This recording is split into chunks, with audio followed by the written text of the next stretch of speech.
Hello, investors and traders, and welcome to the weekly market report. I'm AJ Monte, and this is a 1-minute chart of the Dow Jones Industrial Average ETF, ticker symbol DIA. As you can see here, we have absolutely no follow through from yesterday's big up move, and that's, of course, the day after the Fed pivot, and we are seeing lower highs with lower lows coming into today. You have to keep an eye on that, because when we have lower highs and lower lows, that means we are looking at a pivot point. And that's the same thing for all of the major markets. If you look at IWM, we're now pushing for the lows right here. We have about 5 minutes before the close. If you look at QQQ, you're going to see the same thing, a pivot lower. We have not gotten over these intraday highs right here. If you look at SPY, you're going to see something very similar. We have pivots down from these resistance areas, especially over the course of time here overnight. Now, I'm going to go back and switch all of this to the daily chart so you can see what I'm looking at with regard to pivots. This is the Dow Jones Industrial Average, again, the DIA. And while we've enjoyed this nice up leg, and I say enjoyed because our equity traders made some good money this week on long positions, we have higher lows followed by higher highs. And this day here was not a pivot lower. That's a half signal. And then after the Fed pivot, right on this big long shadow candle here, we had a hanging man yesterday with a higher low, higher high. And today, what do we have? A lower high, lower low. There's your pivot right there. So there is no reason whatsoever for me to be lowering or changing my price target. I still have my price target down here on DIA set right where it is at 411.32. Now, taking a look at IWM, as we just looked at that on the intraday chart, you can see that looks a little bit different on the daily chart. Again, another pivot. We had the long shadow candle right there as a shooting star. I reported that on Wednesday. The very next day, of course, I get comments on YouTube when the market is up and I'm forecasting down, but take a look, folks. We got the pivot. I'm not budging. And so we had a hanging man yesterday. This for IWM is a big red candle. If we move any lower here in the next 3 minutes, that's going to be a bearish Marabuzo. That's the most bearish candle you're going to find on the board. We still have an open gap below the market down here, which is where my target is at 212.78. I have that matched perfectly with the gap fill. So if we hit that target, we will fill the gap, and there could be a chance of a possible bounce, which is usually what we see after gaps fill. See back here, we had an open gap, it filled, and then it bounced shortly thereafter. So keep an eye on those gaps. If you're interested in learning more about gaps, I have a link in the description box below that will bring you to some videos that talk about, role reversal, gap trading, some of the other concepts that I use in my trading checklist. So hopefully you'll enjoy that, and you're getting a lot of value from these free YouTube videos. So moving right along to QQQ, what do we got? Well, that is a resistance and a pivot down from resistance. Now today, we filled the gap that was left yesterday. And take a look down below. The CCI is a hair away from crossing with a sell signal. So my downside target's still in place at 464.86 right there, not moving. If you take a look at the monthly chart on the Qs, you can see we've got that topping pattern still intact. What does that mean? Shooting star, hanging man, and then another hanging man. I point these hanging man candles out all the time on these videos. Again, if you're brand new to this channel, you can take this as an educational tidbit if you like, but a hanging man is bearish 80% of the time. There's a hanging man right there. Look what happened. Drop. Now, this is a monthly chart. So after that hanging man showed up, we dropped for 2 solid months, and it kept going. Now, the opposite of a hanging man is a hammer. See that? It looks just like a hanging man, except take that hanging man, put it at the end of a downward leg. You usually see those at the bottom. And hammer patterns are bullish 80% of the time. Well, we're not seeing those. We're seeing the opposite. So we have about 15 seconds left in the market here today. So let's go to SPY.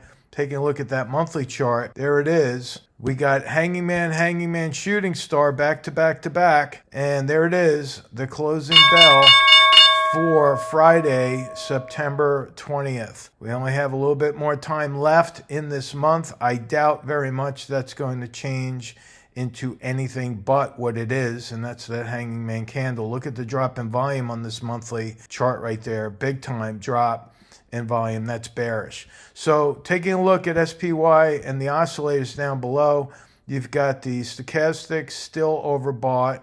The CCI is, again, a hair away from turning into a sell signal. What happens with a sell signal? Well, that's when the blue line, the CCI, crosses below the red line.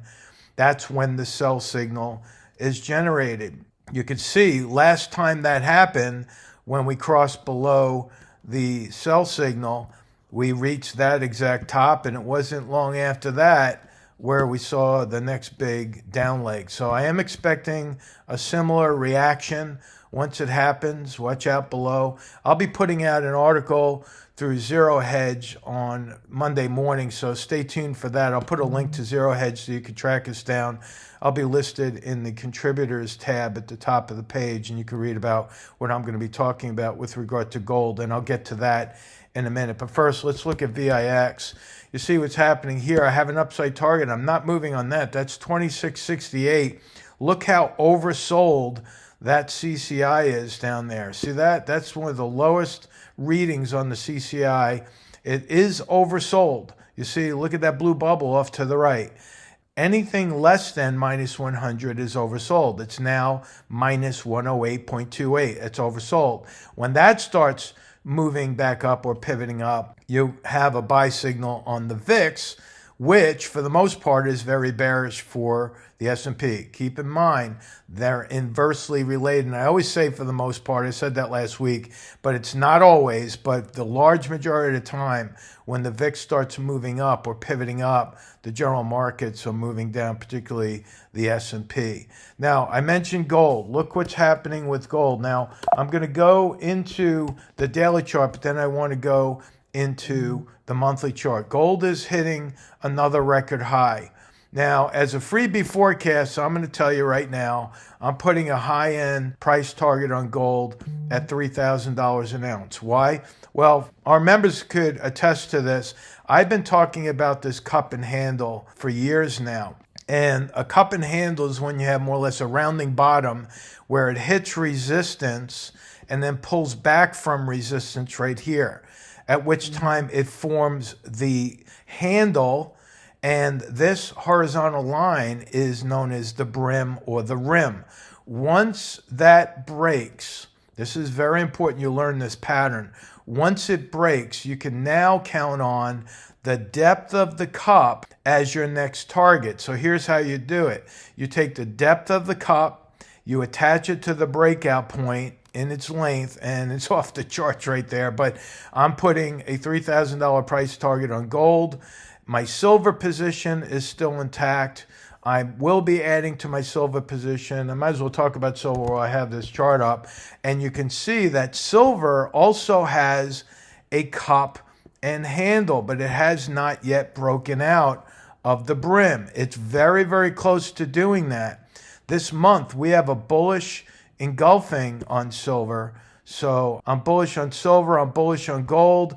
I'm loving the precious metals. I love the miners, but you got to keep an eye on the chart because if you look at the daily, it's going to look a little bit different. I'm calling for a slight pullback in silver, at which time, once it gets down to this gap fill area right here, I'll be loading back up, and you can follow that on my X page. Just type in hashtag AJSLV trades, and you'll be able to follow along. When I'm about to buy silver, I'll post that 5 minutes ahead of time on my X page, giving our members and our followers a chance to trade ahead of me.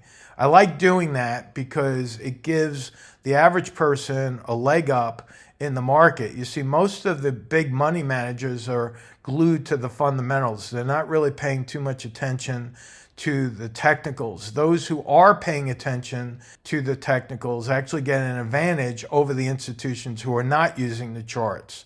They're absolutely phenomenal. We have over 82% hit rate right now this month on our trades. And if you want to check that out as a free member, you can go right to StickyTrades, sign up for a 15-day trial, go to the rapid fire results page, and use this as a tool. You could put in any stock. If you just talk about Bitcoin, if you want to see how many times I've hit the Bitcoin target, go right there. See, it's 100%. If you want to look at a Bitcoin-related stock, you could type in Mara. That's a pretty high hit rate as well. I think that's close to 100%, 93% right there. What's another one? Coin is Bitcoin-related. What's the hit rate on that? There we go, almost 82%. I trade Riot once in a while, so do our members. You can check before you buy or trade a stock. You can see there we got almost a 94% hit rate. I mean, it doesn't have to be Bitcoin. It could be IBM. We're looking at that. You can see IBM has a 70% hit rate, not as good as the other ones, but still pretty good. I shoot for 70%. So the way you use this is you are looking at your ticker symbol through this magnifying glass here, and you're seeing which stocks follow the technical signals better than the other stocks. So in other words, if you put in a ticker symbol and it's only giving you a 30% read or a hit rate, then it's not a stock that's most likely going to follow the technical signals. It doesn't matter what the price of the stock is. You could put in bookings in there, and you can see there's this, again, look at the, and that gives you the lookups. You could pick from the top, and it goes, listed from the best to the worst. These are very valuable tools that we're giving to our members so they can put the odds in their favor. Now let's get back to the geopolitical and economic news. First and foremost, we all know that the Fed is now pivoted, right? But that is not going to change credit card debt one single bit, nor is it going to affect the savings rate, right? If interest rates are going down, there's going to be less incentive to put your money in the bank, right? That makes sense. So the debt is going up. The savings rates are at record lows. We have not seen this, in at least my lifetime, the divergence between those two. That is not going to change. That's not making it any better for the consumer. They're now strapped. That's basically the term for being strapped. No money. They're on borrowed money, and they don't have enough savings to pay off their credit card bills. Now, I borrowed this next slide from Game of Trades. I would suggest you follow them on X. They're very, very good. And I looked at their chart, and it shows the pivot points for the federal funds rate and what generally follows those pivot points. And you can see the gray areas are recessions. And so I took one more step, and I overlaid a similar chart with the SPX. And I want to take a little time to explain what we're seeing right here. Here is a Fed pivot. See how it pivoted lower? And I'm going to go straight down from there and show you what happened in 2000 is that when the Fed pivoted, that was the market high. In 2007, here was the Fed pivot right there. Look straight down. That was the market high right before the 2008 crash.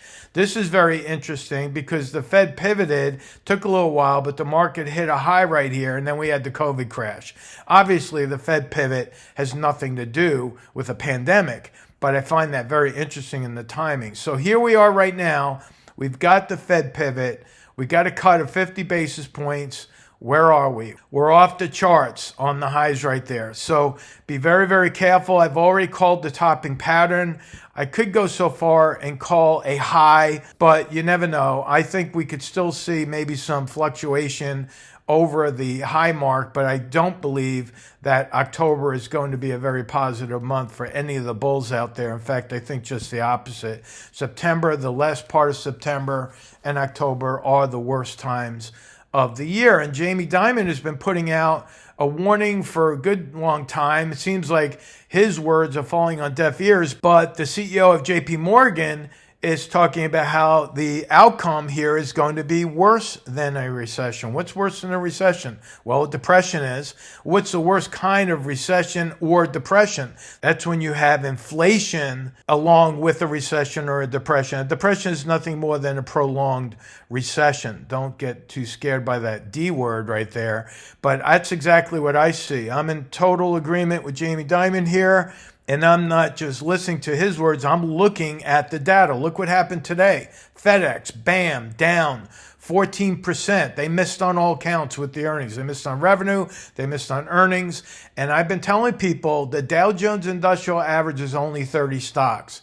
In my opinion, the leading indicator for the economy is going to be in the Dow Transports.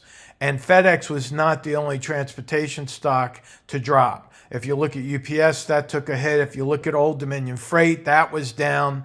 We have a lot of downside on these transport stocks, and I think this is just the beginning for them. If we take a look at the transports, which is right here, look at this red candle, folks.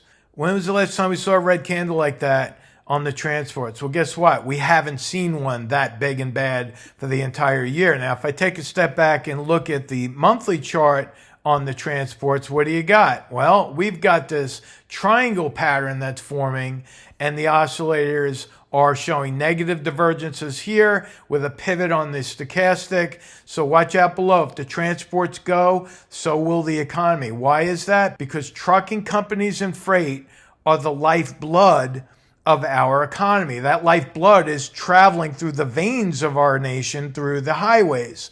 If they're not delivering product, then guess what? The economy is going to suffer. Retail's going to suffer. Employment's going to suffer.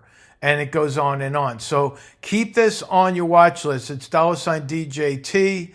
That's the Dow Jones Transports. Again, I use that as a leading indicator. Going back to what we were talking here, look at China. Real estate is crashing like crazy.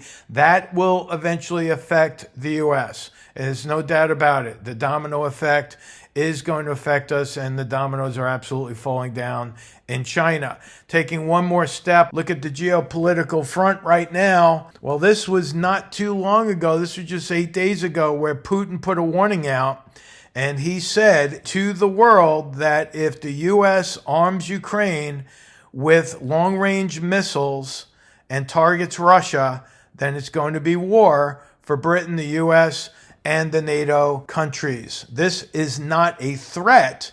This is what he said. This is going to be the reaction. Now think about that. He's openly stated this. He cannot go back on this. If a long-range missile is fired into Russian territory, folks, it's going to be World War III. As simple as that. And I find it very interesting that all this is happening right before an election. I have pretty extreme views on what we could see before an election. I'm not going to mention it here because YouTube might actually shut me down, but I did mention it on a recorded line to our equity traders last night. And going back to our 7-point trading checklist here, this is how I do my forecast. This is very simple. I weigh the buy signals versus the sell signals. Obviously, today we saw bearish signals in the form of pivot point. The volume is changing to be more negative or bearish. We have prices that are moving above and away from the 20-period moving average. That's called the rubber band effect. When that happens, that's bearish. We have gaps below the market. The stochastics and the CCI are pivoting lower, and the support levels that I've noted on the charts are right at role reversals. So what do we have? All sell signals, zero buy signals, absolutely zero buy signals. And what does that mean? It means the probability for markets dropping at this point is extremely high. For those of you who are trying to day trade or you're trading based on knee-jerk reactions to whatever the news or data that comes out, I have to give you another lesson here. Right? If you're driving a car, where are your eyes focused when you're trying to stay in the lane? Are you looking right in front of the bumper and trying to keep between the lines? No, that's not the way you drive. We all know that. You focus out on the horizon, and then you relax and make your adjustments in the lanes as you're driving. That's a simple way to drive. Well, a lot of folks are trading by looking right directly in front of them, minute by minute. Go out there, use my trading checklist, keep your eyes on the horizon. Don't get emotionally tied up in the market, because emotions mixed with money is just a recipe for disaster. It's very simple. Follow us at Sticky Trades. Plug into the 15-day membership. It's free. We don't ask for credit cards or anything like that. Plug into the webinars. Listen to me. Listen to the members ask me questions and learn. It's all recorded. So even if you have a regular 9-to-5 job, it's recorded. So you can go listen to it when you have time, after dinner or after you spend time with the kids, whatever it may be. And you watch, you listen, you learn, and then when you get good at it, teach. Go teach the world. Go teach people how to make money. And with that money, we can change the world. We can go out there and help a lot of folks with charities. We can help with missions. We could do whatever you want with that money. I'm not going to tell you what to do with your profits, but my goal is to help people make money so they can take it, use it for their families, retirement, whatever it may be, and then whatever they have left over, go out there and change the world one person at a time with those profits. Folks, thank you so much for liking and sharing and subscribing, and of course commenting. That really helps us quite a bit. Thank you so much, and I'll talk to you next week. So long.